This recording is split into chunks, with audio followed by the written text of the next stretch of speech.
Hello students, let's start with the unit 4 two-dimensional problems.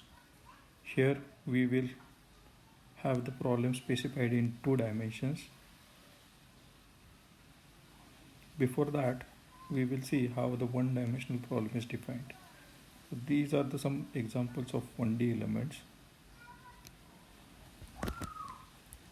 In 1D we have linear, quadratic and cubic. These 3 types of elements. The polynomial function for these elements is u is equal to a1 plus a2x for linear element, u is equal to a1 plus a2x plus a3x square for quadratic element, and u is equal to a1 plus a2x plus a3x square plus a4x cube for a cubic element.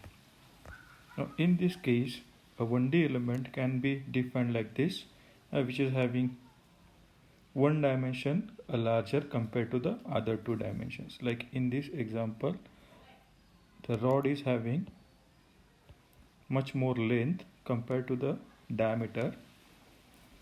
In this case, the cross-sectional rectangular bar is having height larger in size compared to its breadth and thickness, and here also again a rectangular bar is having length is much more larger compared to its breadth and thickness. Similarly, in case of 2D elements, this is the Pascal's triangle which is used to define the polynomial function.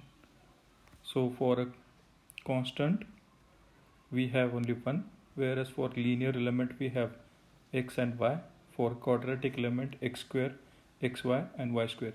So like this we have the different terms up to the exotic. As I told you, in 1D we have only one dimension larger to the other 2 dimensions, but in case of 2D problems we have 2 dimensions very large compared to its third dimension. The examples are like plate, bracket, sheet metal parts, plane stress problems.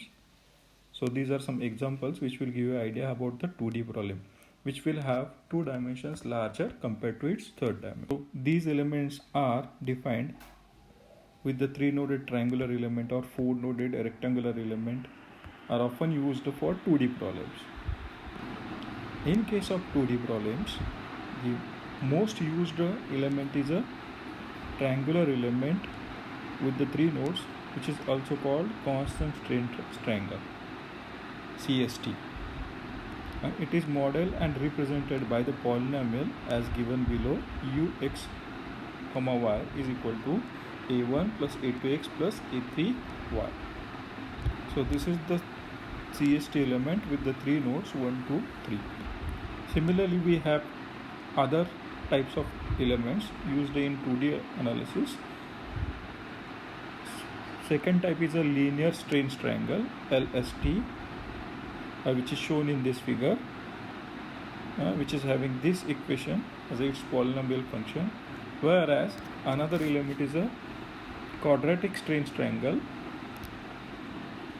which is shown in this figure with this as a polynomial. So these two are the examples which can be used for 2D analysis with CST element.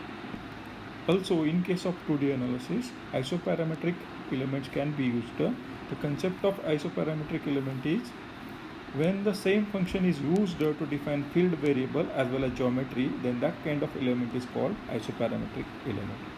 So these two are the examples of isoparametric elements. So this was the introduction to the 2D problems in case of FE.